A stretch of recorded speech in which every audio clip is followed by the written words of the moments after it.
Hi everybody, Sensei Chris from the Total Urban Combat Dojo. What we're going to talk about today is we're going to talk about a combination movement that goes from a basic rising strike to a basic rising strike with a follow-through punch as well. So why is this a little bit more advanced than just the basic sort of strike up? Well, two things. One, it's using both hands, okay, so that doubles things that you need to think about. But also, what it does is it also changes your coordination on your feet as well. So an example of that would be if I go through the movement, you'll see what happens. So I've got my left leg forward and my hands up, okay. So I'm going to do our basic rising strike. Okay, that we've talked previously, and then I'm going to follow through with a reverse punch to the back, like so. So that all seems pretty straightforward. Now, what happens now is, when I go to step forwards now, I have to draw this hand back, and then as I step forwards, I have to strike up with it. And then give me the reverse punch again on the other side. So the reason it's a little bit more complex is when you start to try this, if you're new to it, this is one of the basic mistakes that will happen. So an example of that is, same thing again, I go up, I strike. What will happen now is when I step, I'll use my other hand up and strike, and I'll be, oh, why am I step forward now? And I'm continually doing it on the same side.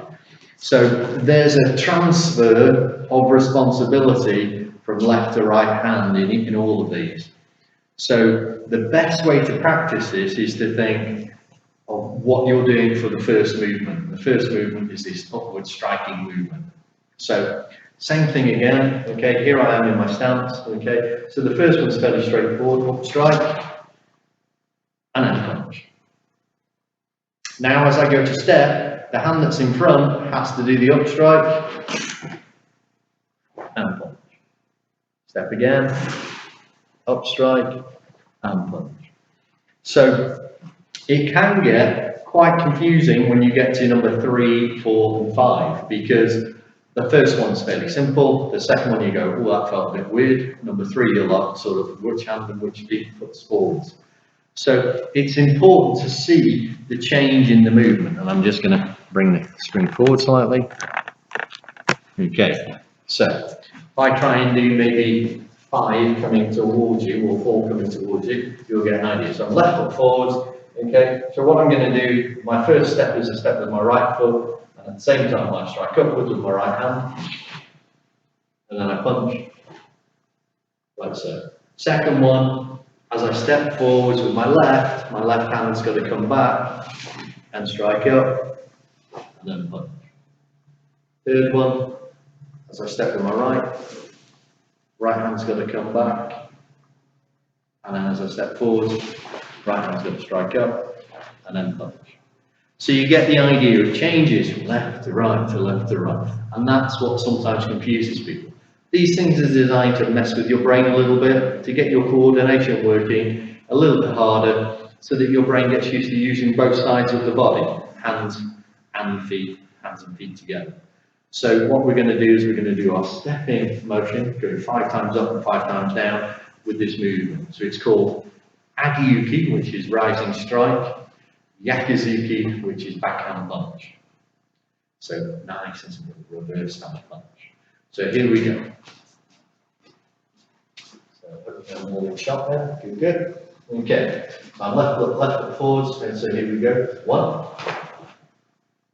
2,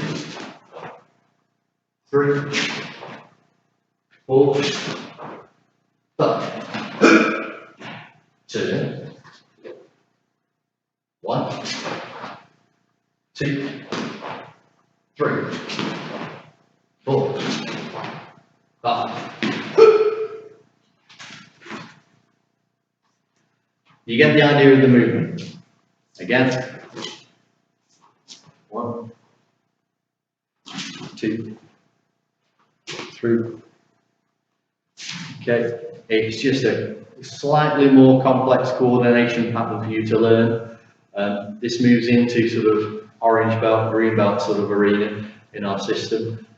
But it's really interesting to do, and it's something nice and simple that you can do on your own, don't need another training buddy.